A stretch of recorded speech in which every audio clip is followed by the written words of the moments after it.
Contra os intelecratas. 1. A estagnação cultural brasileira. É voz corrente, se não convicção unânime entre os intelectuais brasileiros, que a produção cultural no Brasil decaiu em qualidade ao longo das 3 últimas décadas. A esse reconhecimento do mal não se segue, porém, nenhuma tentativa de debater e investigar suas causas e os meios de curá-lo.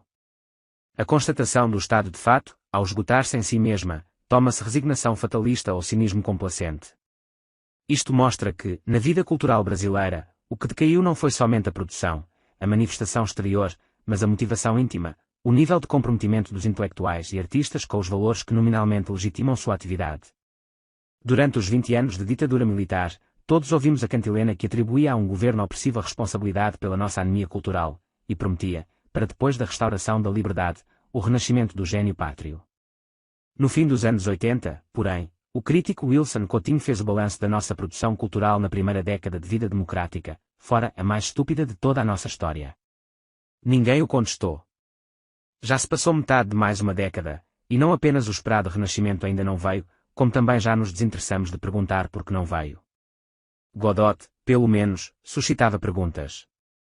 Mas o desinteresse, o conformismo, a apatia diante do surpreendente, quando passam daquele ponto em que ainda podem ser explicados como manifestações naturais da preguiça humana, tornam-se por sua vez um fenômeno surpreendente. Mais que investigar as causas da decadência cultural brasileira, urge investigar as causas do desinteresse a investigá-las. 2. Causas possíveis do desinteresse. Um bom meio de começar uma investigação é levantar, como dizem os cientistas, o conjunto das hipóteses plausíveis.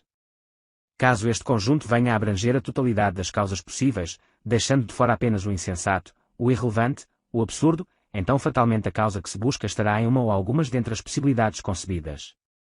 Ora, existem 4 e não mais de 4 razões pelas quais um homem pode se desinteressar de um problema que objetivamente lhe diga respeito e de cuja existência tenha notícia.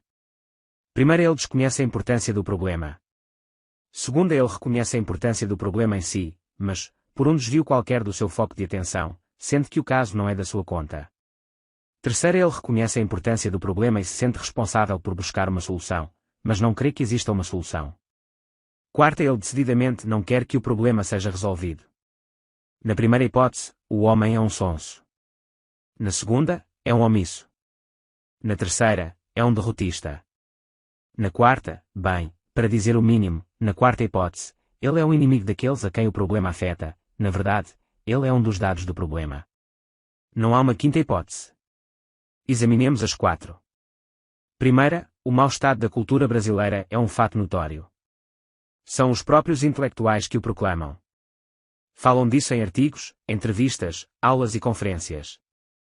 Não se fazem de rogados quando solicitados a denunciar o estado de coisas. Ora, ninguém fala com frequência de um problema que lhe pareça desimportante.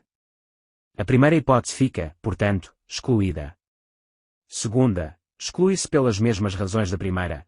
Ninguém opina constantemente sobre um problema quando está convicto de que não lhe diz respeito. Terceira, a hipótese do derrotismo não pode ser excluída de todo. Ao contrário, muitas declarações de intelectuais manifestam uma visão negra e deprimente da cultura brasileira, que traduz de maneira inequívoca não somente um diagnóstico do estado de coisas objetivo, mas um estado subjetivo de descrença e desesperança. Quarta, um renascimento da cultura brasileira teria de expressar-se não somente em novas criações, mas também em novos canais de atuação cultural, na difusão de novas ideias e no surgimento de novos prestígios. Quem pode ser contra isso? Aqueles que, nada mais podendo criar, se institucionalizaram como gerentes dos louros conquistados, aqueles que se assenhorearam dos canais de atuação cultural e sabem o valor de um monopólio corporativo, aqueles que congelaram a luta das ideias no esquema de alternativas fixas onde se sentem à vontade para lutar sob bandeiras padronizadas, e aos quais uma mudança do quadro arriscaria deixar desorientados e mudos, aqueles, enfim, que têm o prestígio e os meios, e que tanto mais se apegam aos despojos quanto mais dura tenha sido a luta para conquistá-los. Se existe gente assim, ela é inimiga de um renascimento cultural brasileiro. 3. A classe responsável pelo sucesso e pelo fracasso. Mas existe. Existe sim, e constitui uma categoria bem determinada de pessoas. Nem todos dentro dela, é claro, são cúmplices conscientes ou inconscientes dos guardiães da decadência. Mas, arrastados pela simples dinâmica do seu modo social de existência, acabam por transigir com o mal ou, na melhor das hipóteses, por engrossar o exército dos derrotistas. A classe a que nos referimos pode ser facilmente identificada por um termo bárbaro, criado pelas necessidades da pesquisa sociológica.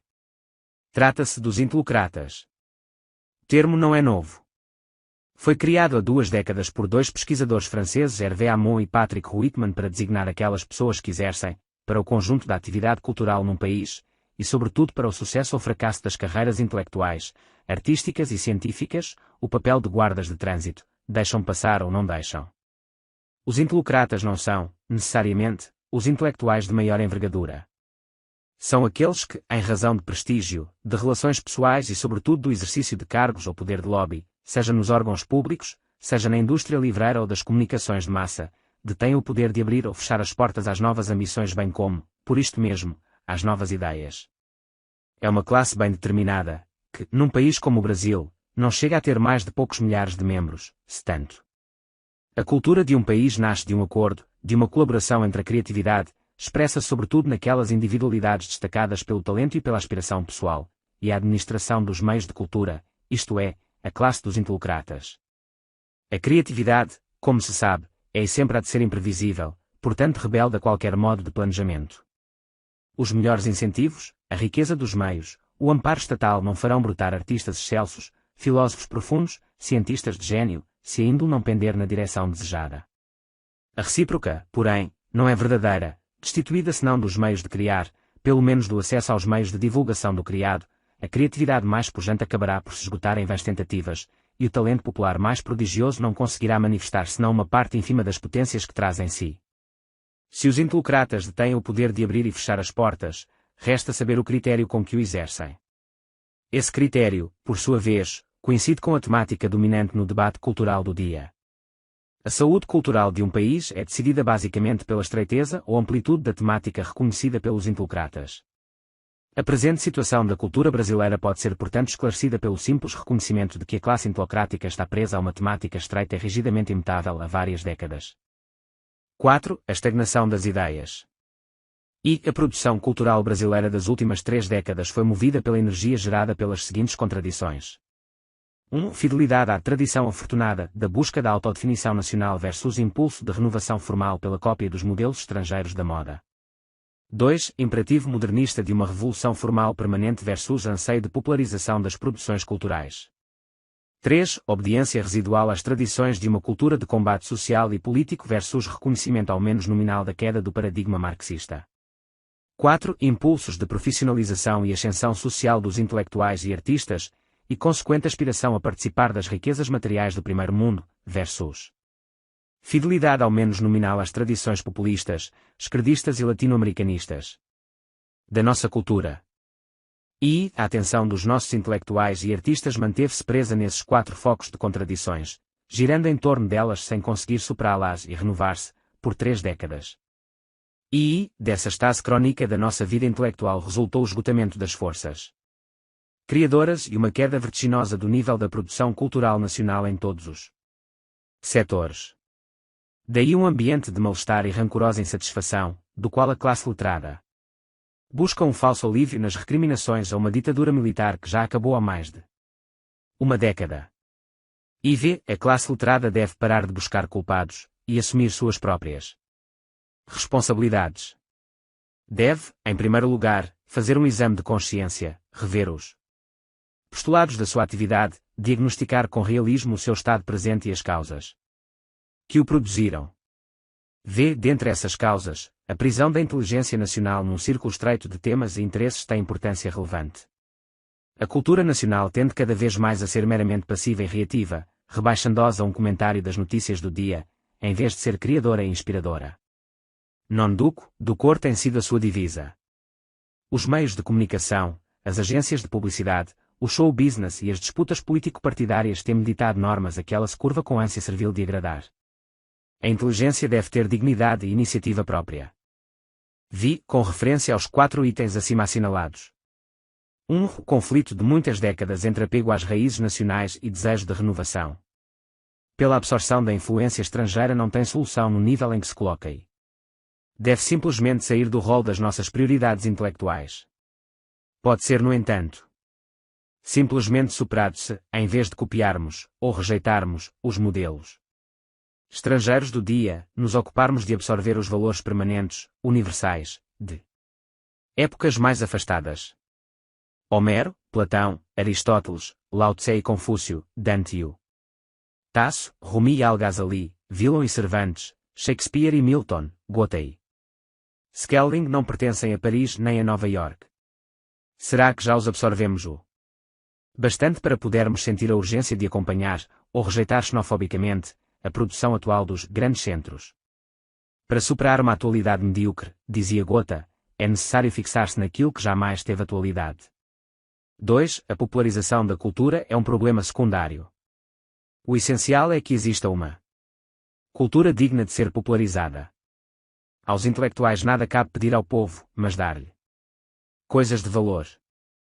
Um exame realista dos nossos esforços de popularização da cultura levaria à conclusão de que nossos intelectuais só se preocupam em saber se o povo comparecerá ao seu banquete, mas não ligam a mínima para a qualidade do que lhe vão servir. 3. Os conflitos de consciência entre o idealismo social e a rejeição do marxismo são provincianos, só serão superados se a mentalidade nacional for capaz de encarar esse problema muito de cima, desde um quadro de referência filosófico universal.